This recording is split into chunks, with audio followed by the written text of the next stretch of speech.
My entire agenda is that each of you wake up.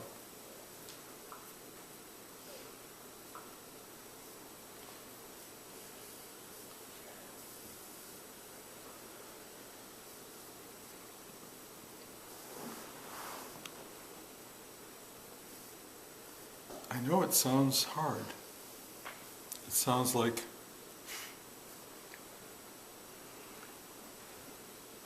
something so rarefied on some level. But it's not. It's really not even that big an event. And it really does come down to everything I've been talking about, which is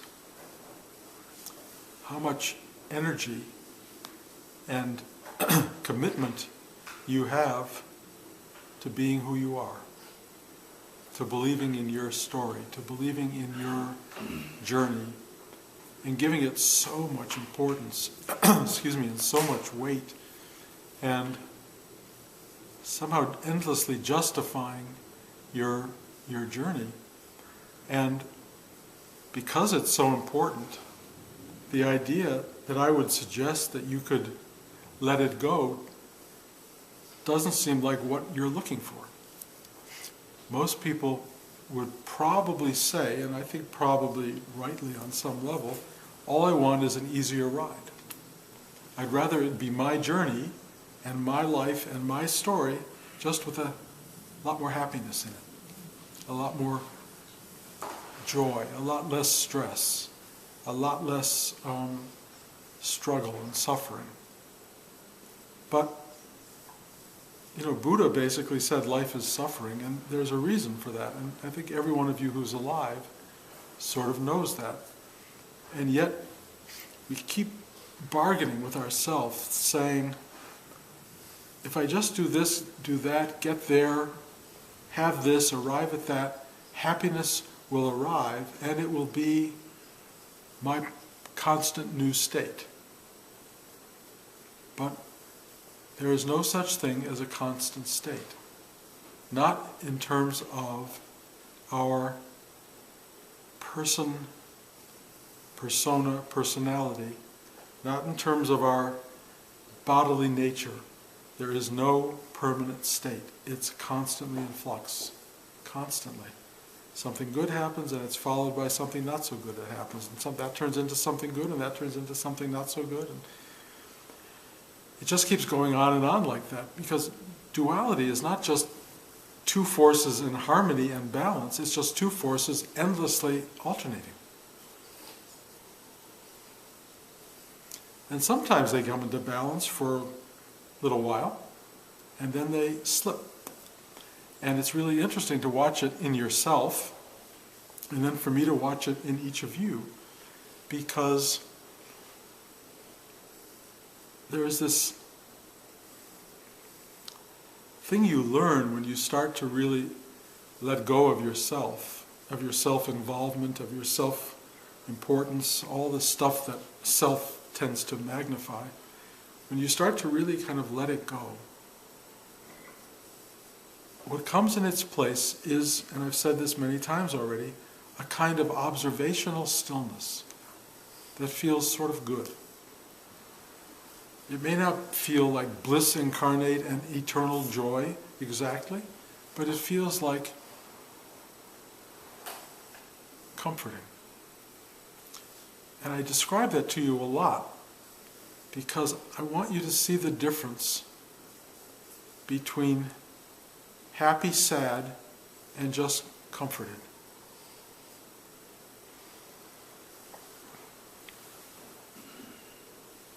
What's wanted here is two things. One is conscious effort on your part, meaning that you see a possibility in this life of rising above the illusion or delusion or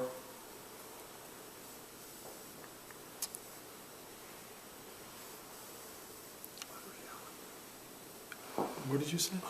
unreality, but it's not totally unreality. It is unreality, but it's also the reality of your life. The reality of your life is perceived by your mind and your consciousness, which I've described recently. Consciousness, I've talked about recently, is your senses.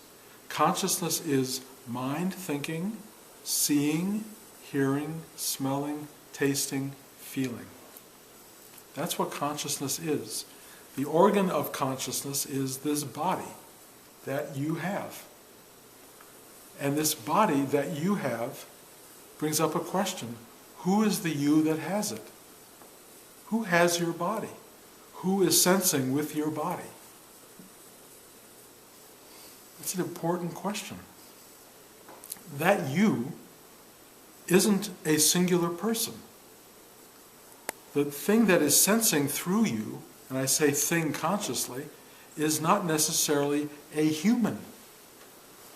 It's a awareness that's using this physical form to taste, smell, see, hear, touch life.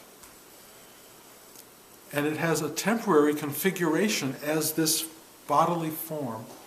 And we get very caught in it because there is such a thing in feeling of good feeling and bad feeling. There are certain things that we see that we're drawn to, and there's certain things that we see that we're repelled by. There's certain decibels of hearing that are really wonderful.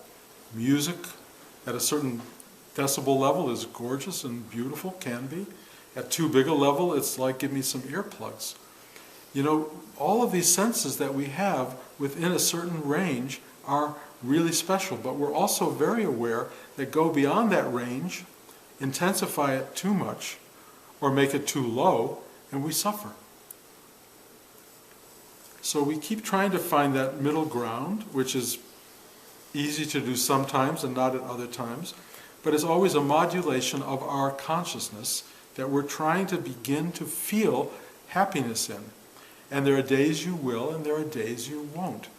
But when you start to recognize who you are, that is having all of this sensation, who is touching life, who's experiencing life, there's a kind of awe that suddenly wakes up inside you, and you go, I am that which is, period. I am that which is. And you can't even put a finger on it because it has no size, it has no form, it has no constancy, and yet it's completely what it is. But you can't grasp it. You can't find it, locate it. It has no location. The closest you can come is a feeling of being present with it, or it is your own presence.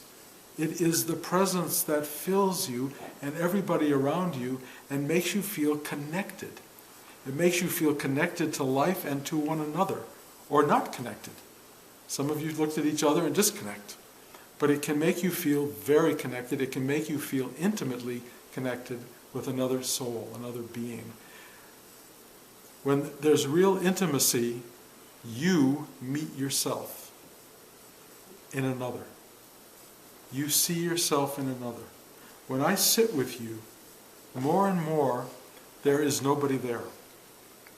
It's the most extraordinary thing.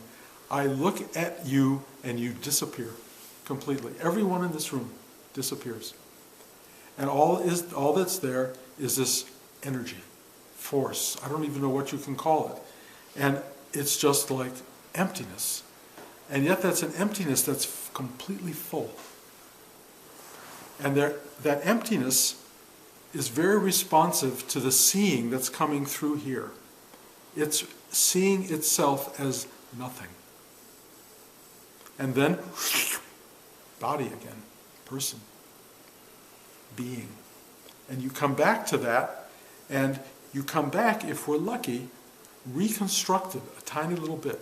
Every time we do a class, there's a little bit of a movement, or a little bit of an opening. A lot of what's happening recently is moving into the heart chakra for people. And if you go deep into the heart chakra, there is what I call a portal.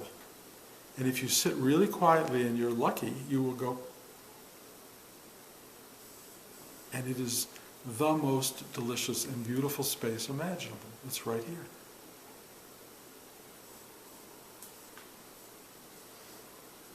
There's nowhere else you want to go. There's nothing else you want to do. There's nothing else you want to be, feel, see, hear. It's just like, Nityananda said, go into your heart and roam. That's what he meant. Find that center. Find that doorway. Find that portal and just go inside. It will go, it just takes you in. And it's so beautiful and it's so wondrous. And you can stay there a long time. You can live there if you want. But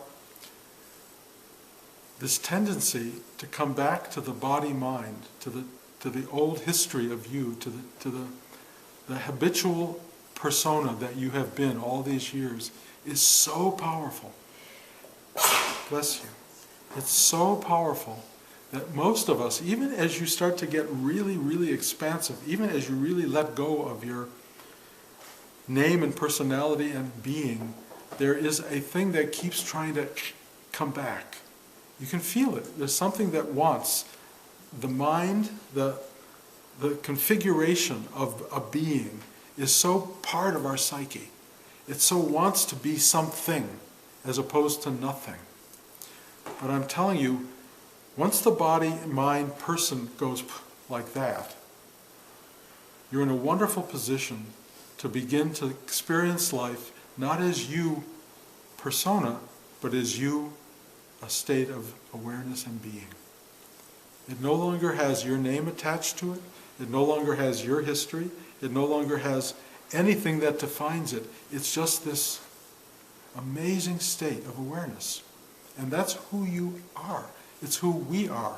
And I can keep yelling this to you, and I can keep pushing this at you, but I'm telling you, it's your job, if you want to take it, to sit down on a regular basis and watch how you get caught.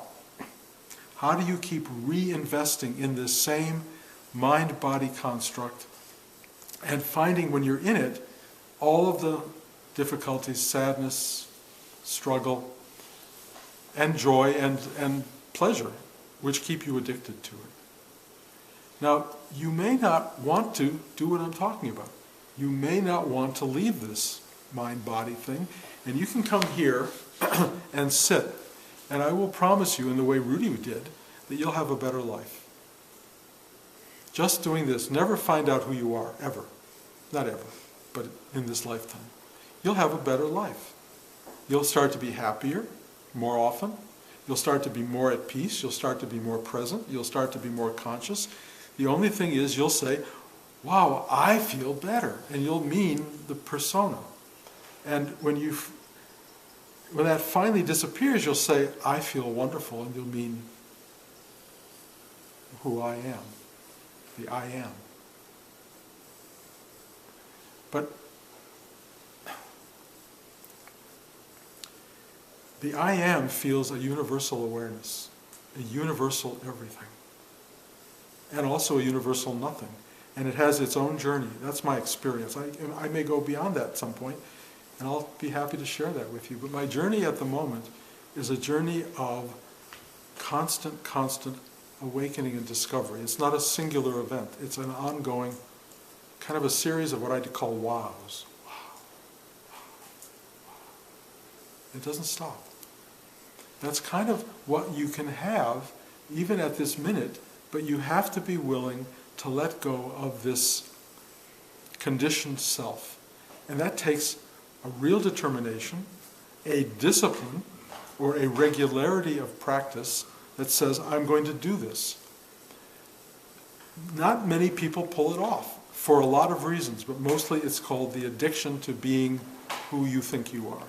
That addiction to selfhood, to your particular pleasures, to your particular hungers, all of that stuff, that addiction keeps you coming back over and over again to the same old, and it's very boring.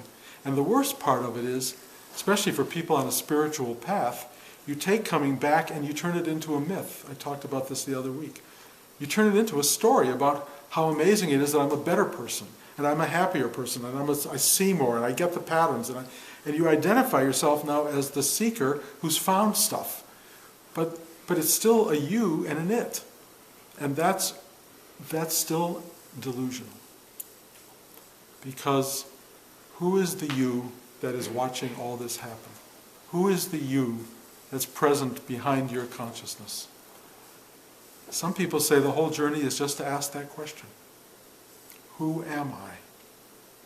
Who am I? Who am I?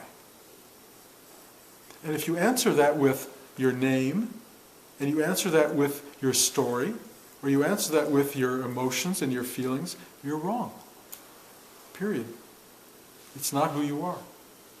Who you are is only vaguely and microscopically that. Why settle for this little dramatic entity that you are with the sadness and the difficulty of your own life struggle? I'm sorry, I don't mean to be focusing on the negative. But people's lives are hard. And the real journey, which is available to those who want to take it on, is an amazing journey of awareness. And it's available to you now. You just have to say yes to it. You have to begin to really go into yourself, not on occasion, not just when Bruce comes to town, not just, when the motivation hits. You need to do it daily, and you just go, who am I? Or I am. And start to realize that the I am that's speaking is not the personality. The I am that you are is not an individuated, separate little person. The I am is huge.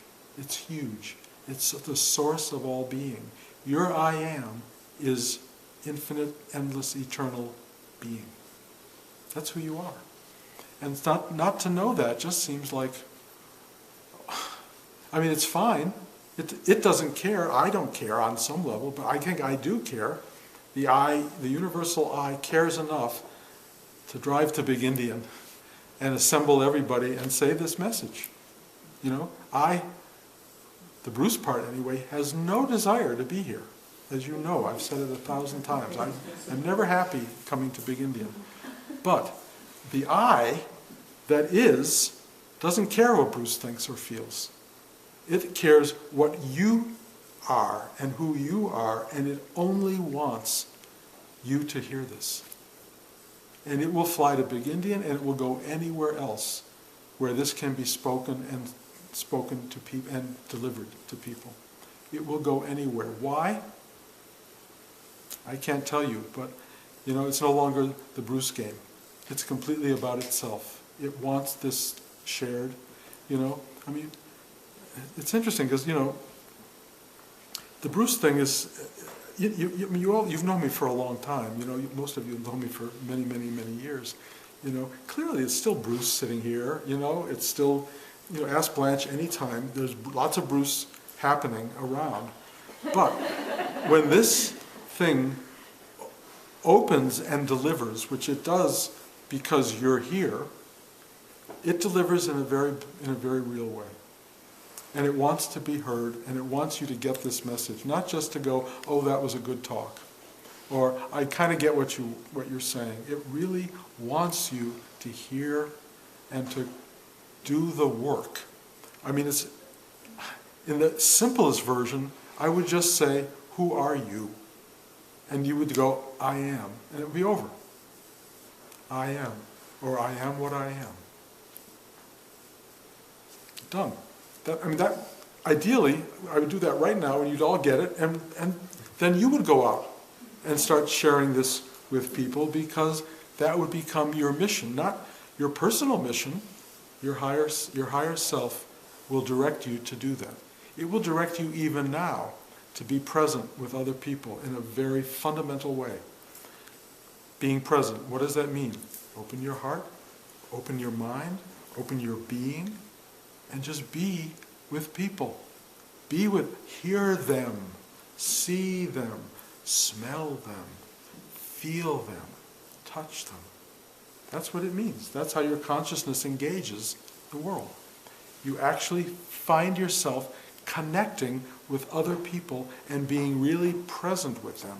You know, yourself is looking through these eyes. It's seeing, hearing, smelling, tasting, feeling. That's what it's doing. And so why should it be interpreted by something that says, I don't like that person. I don't want to be with that person. I don't want to do this. No, I'm going to do that. That little mind that you have that's been going on since you were a little kid.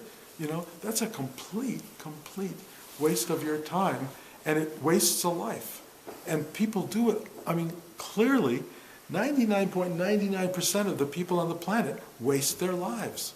And I walk around looking, and my sense of it, honestly, and I've talked about this a lot recently, is sadness. I just look and go, almost nobody gets what I'm talking about.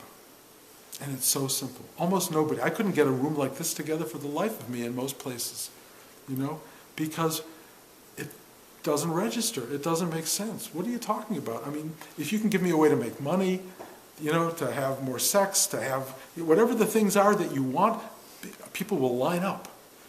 But they're not going to line up to be told or to be asked, who are you? Who's going to do that? Let alone actually sit down and work that out. Work it out. And again, you can do it like that, or you just keep working. If you start to watch the mind at play, you will be amazed at how potent it is. And I could go into a whole dialogue about its dark side or its light side, because it has a way to pull you into vast darkness, or vast light. But both of those are polar opposites of the one same thing, which is ego deluded. Deluded ego can become the greatest spiritual, whatever, preacher in the world, and it can become demonic. Your own mind is capable of beating you up more than anybody else could, or exalting you more than anybody else could. Your own mind is capable of that. So when I say, let go of your feelings, let go of your thoughts, I can only tell you, you haven't even begun to see those feelings and thoughts until you really try to let go of them. Because they do not like your not paying attention. They are very, very dominant. And they've been dominant for a long time. So it's work to sit down and break it down and just go no, no, no, or just shh, shh, shh. Let it go, let it go, let it go. Buddha sitting under that bo tree, that's what he was doing. He was watching this mind come at him in ways that none of you have ever even experienced. If you want to begin to experience the waves of madness and the waves of elation that are possible, sit still. Watch what happens. It is beyond dynamic. It is really challenging. It is powerful beyond explanation. So I'm just giving you a doorway to walk through, and then welcome to a very big journey. Very big. If you don't feel called to do this journey, don't bother. But the whole purpose for being alive is this journey. So if you're not called for it, have fun. Go out there, do whatever you're going to do. You know, have a life, it'll end, and you'll have another shot, and another one. They talk about it in Tibetan Buddhism, you know, millions of lives before you finally go enough. I've been through every kind of possible configuration, and it, you know, I mean, I don't know what to say. How many times do you want to go through it? How many illnesses do you want to have? How many drownings? I mean, it can go on and on, you know. How many love affairs that work out? How many love affairs that don't work out? How many babies that you're not going to get to see again? I mean, it goes on and on and on. It's big. Your journey is to go, I get it. I get it. This manifested state, as amazing as it is, and as entertaining as it is, the opportunity to go beyond it and to see what it comes from is a remarkable opportunity, and it's given to human beings. So, make your decision. You know, choose what you want to choose. I mean, you can keep coming back here. I'm only going to say the same thing. And I'm going to probably bore you so much in the end that you won't come back. Because what's the use of hearing it over and over and over and over and over and over? Although, honestly, if you don't hear it from me, you're going to hear it from somebody else over and over and over until you finally go, okay already, okay. If what you found was not worth it, I wouldn't be pushing this. It's worth it.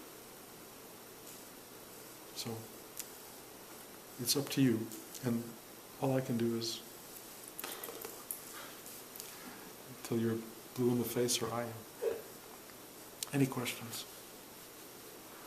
Yeah, I think we're all here as spiritual seekers coming here, so I think we know it, what everything you're saying intellectually, but it's another thing to be able to do it.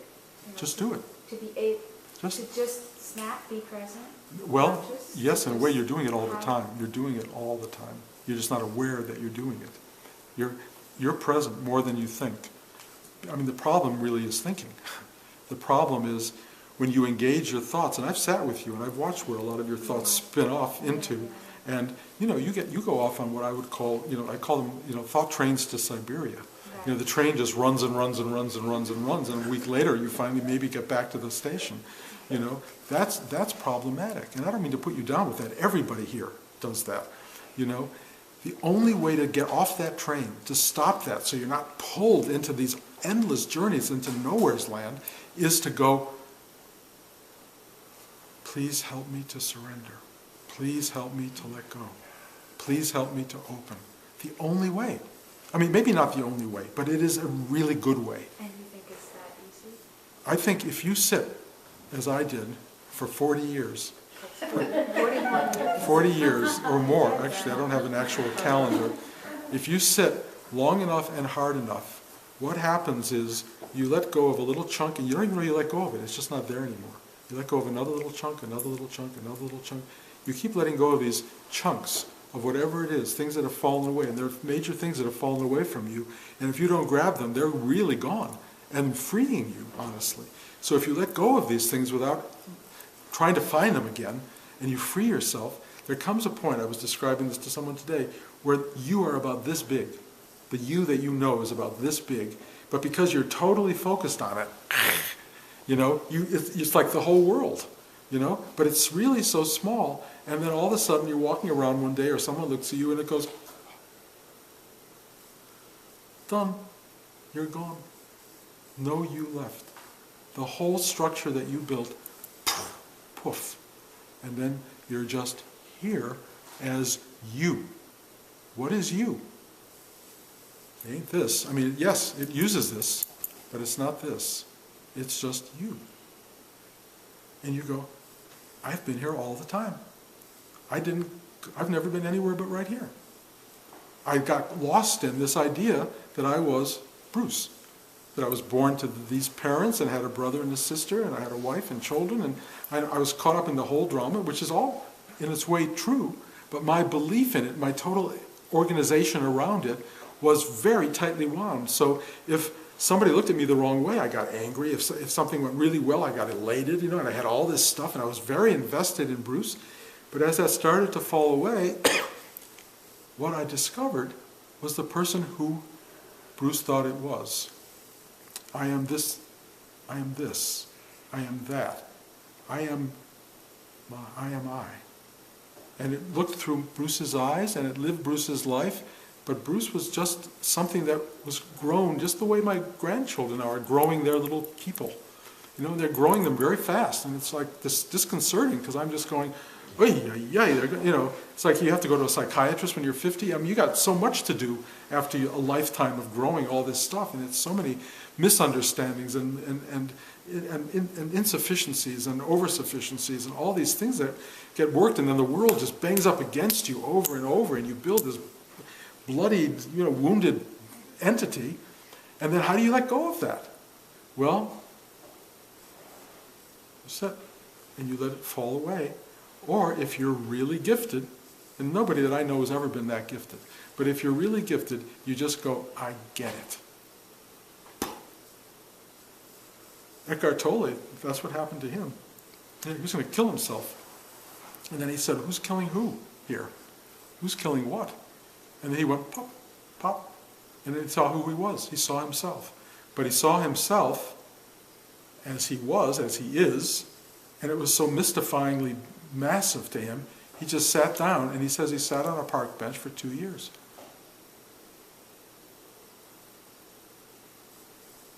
Being or witnessing himself. It can take that. For me, the 40 years was my version of that. A little bit falls away, a little bit falls away, a little bit falls away, and then the last drop goes. And then it's not over. That's the incredible thing. There's still being, but it isn't personal. It's just not personal. It has moments of personhood, but mostly it's not personal. It's just being. You weren't here this morning, but I talked a lot about experiencing for the last 2 days this kind of unbelievable sadness. But I had no reason for Bruce to be sad.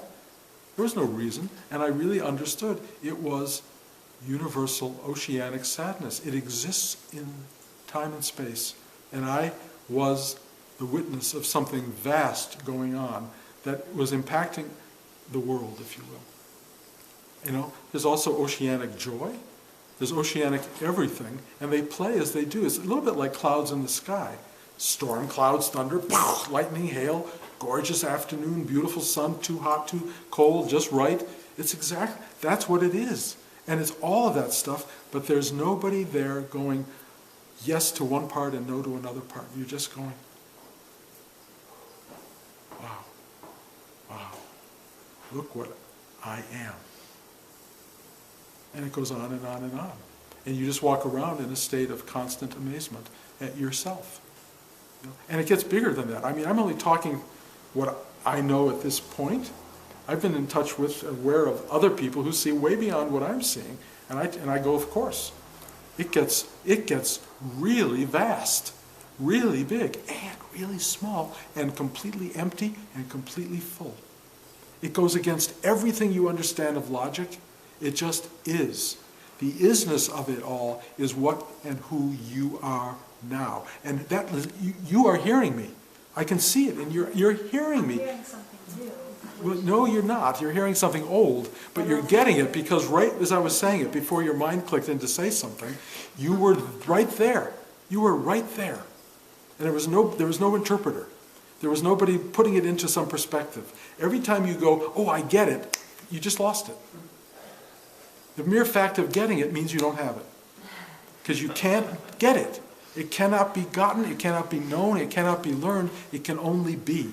And when you do that, you go, and the part of you that wants to get it, the part of you that's hoping to get it, is your problem. That's what you got to get rid of. Rudy used to say, take it out in the alley and cut its throat, but you don't have to do that. You just go, no. But I think I'm getting it because I'm hearing you say it can be easy. Yes, you're kind of something in you is thinking now there's a way to go. I have to work really hard at that. Well, you're hearing that. So it's something about it could be easy. It's easy because you're never not there. At this very moment, you, which is the same as me, are looking through these eyes. Your consciousness is perceiving me, my consciousness is perceiving you. It's just these body forms that are becoming aware of each other in some proximity. I mean, you're sitting a few feet ahead of me, I'm not wearing a blue dress and a black sweater, and I don't have earrings, but I know myself in you, and you are seeing yourself in me. And we're seeing the self. The minute we interpret it, we start to see differences, then we're starting to separate it from what is real. The reality is very simple. It's just one. It's one thing. There cannot be two. It's only one. It all is one. And that's really important. So as soon as there's a one that understands it, you got a two. You can't have anybody understanding it, and you have to give up understanding, but you don't give up knowing. And that's what's so incredible. You just start to know. And it has unbelievable authority. It knows. You're so there right now. I mean, I know the minute you acknowledge it, you're already moving away, but all I can tell you, in that second, you are one. And so is everybody. And it's like, you can't grasp it, you just go, and just be it. And it's like a shock to realize there's no you there. There's nobody there. There's just this. And it's really anyone who's doing spiritual work, that's all they're trying to become aware of. Not to become a spiritual person, to become nobody. No one. Just the one. And you don't try to become that, you are it. That's the bizarre part. You can't become what you are. You just it. So all you have to do is look at it that way and go, that's it. I realize what he's saying. I get it. I am that. All done. Until the next moment where you start to figure it out again. I have so many questions. I think the last thing you said was really the end goal of becoming a spiritual person is to become a spirit, a soul, and then we have this shell that carries the soul around. Yeah, it's sort of an interpretation of it. I don't like the word spirit. I don't like all the layers that people give it. It's just become you. Become yourself. Become the source. You are the source. But I have a question that I constantly ask when you ask myself when you speak, and it's the idea of this detachment.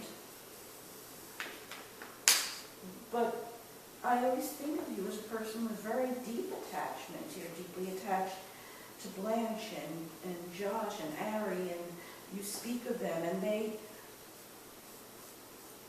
It's all one. It's all... define you. They would define you. No. You're not going to become less. You're going to become all there is. That's all I can tell you. I'm not going to suddenly not love my wife and my children and my grandchildren because I find out who I am. If anything, you love them more than Bruce ever was able to do. And I'm able to love you, Chris, everybody, because I love them in the cliched idea as myself, which is not a false idea to me. I see you as myself. What else are you? What else is there? If there's only one thing, and that's an assumption perhaps, but if there's only one thing, what else could you be but me? And what else am I but you? Who's talking to you right now? You know, this is the old idea of the guru is you, but I don't pretend to be the guru exactly. I don't like hierarchies like that. I'm just you in the simple form. So it's not attachment, it's like ectoplasm. You know, it's... I wouldn't get so caught up in trying to figure it out that way, because if you do that, you're just finding a way not to hear what I'm saying. It's kind of, let it pass through the brain, which wants to organize it and own it in some way, and just let it settle. Because you'll know what I'm talking about when you stop thinking about it. It'll just be like, oh. The thinking, which is the place we all go because it's safe and comfortable and it gives us separation and distance, is a dangerous place. Not dangerous, but it's, in terms of spiritual awakening and oneness, it's a place to hide out. And I see it all the time. I see it in people who speak about spirituality. They're speaking about it as from a place of understanding, and they can say great things, but it absolutely separates them from the truth of what they're saying. The mental exercise gives it... It gives it safety and it keeps you separate, which is what everyone wants. There's no one here who wants to be one, I can tell you. Every one of your ego minds is kind of finding its own subtle way to fight what I'm saying. But I can only tell you, I would love to cut through that and help you extricate yourself from that thing which I've been very aware of for my whole life as well. So I know how insidious it is, how powerful it is. I know, in the Buddhist sense, how dark and how light it can get. So, you're tempted in both directions by enormous forces. But I know also it's only as powerful as you tell yourself it is. It's a big journey, and it's also a simple journey. And I'd rather err on the side of simple at this point in time, Because if you guys build it into such a big thing, then, it'll be a big thing. It's becoming what you already are. That's all it is. It's becoming who you already are. What's the big deal? The big deal is that you're thinking about what I'm saying. So when you ask me who I am, I tell you my events. Well, yeah, of course. I'm this, I'm that, I Yeah, did this, absolutely. I did that, I did whatever. And when I ask you who you are, you tell me, I am that I am is what I would say, sort of. I don't know. I don't know. And I'm not trying to do that as I am that, because, Taking it that way. yeah, but that, but it's kind of is that, but it's not, because this is where it gets difficult. But this is the flesh and blood version of it. But so are you. You're the flesh and blood version of enormity, unknown, unknowable. And it's like when you see that's what you are, well, you'll cry for a long time, and then you'll try to figure out, how do I live this way? And it's not that hard. It carries you. It's like surfing an amazing series of waves. There you are. I'm so happy that you're talking about this today, because for the past year I've been asking myself who I am, going to school and doing classes, because people keep asking me, what do you want to do, who do you want to be? I'm like, I don't even know who I am yet. And Our society really does thrust you into being separate. And then that's where my mind is. It's separated. It's like... But you can be both. Right. You can be both. The truth is, we are the macrocosm and the microcosm, all at the same time. But as you let go of the microcosm self, the little self, you can still be that, but you're being it with a lot of help from yourself. Yourself comes through and guides you, it directs you. It's unbelievable what you get when you're in tune with yourself. I see it as beautiful nothingness. Yes, beautiful nothingness, but even the beautiful is a little bit of a problem. Right. Because it can be ugly nothingness. Yeah. But it isn't really, it's neat because it's neither. It has no characteristic at all. Giving it a characteristic makes the mind happy with it. Right. Let go of that and the mind won't know what to do with it. The mind has no capacity to embrace nothingness at all. But nothingness is what we are. And yet we're also this. How do you figure that out? You can't. You can't. And if you try to, you'll write a lot of books and you may have a lot of students, but the answers will not hold up ultimately. It can't. You all exhausted? Okay. Well, thank you. Again, if you come tomorrow, it's going to be the same thing. And if you don't come tomorrow, I completely understand. I'm not lighting a match under any of you. It's fine. Don't show up. Any of you who are at all hungry? I think you keep saying that to us, that if we don't show up, you'll have to show up. Well, that's partly true. What? It's partly true. I know. But if one of you shows up, I'll be here. I know, but you keep pushing us like out the door. Well, it's funny. I'm not so much trying to push you out the door as to let you know that it's a door. And that you have the right to be here, and you also have the right not to be here. And I personally, I care deeply. If I could hand it to you on a plate, I would do that. I don't know how to do that. I don't think it's possible to do that. But I am telling you, really, if this just becomes a complicated thought process for you, You don't I have to send say- out threatening emails here. I don't? Not, no. Okay. They don't sound like it. They sound real nice. I'm not The way trying. Blanche is Yeah, sending Blanche them, sends. that's why. Blanche has the nice emails. I send the threatening emails. No, I don't know.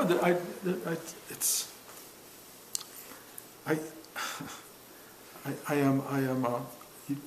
They tell me where to go when I show up. That's all I can tell you. Okay, so we'll be here tomorrow morning at 11. I'm Me glad. too. Me too. I love seeing you guys. You have no idea how honored I am that you arrive here. It's a big deal.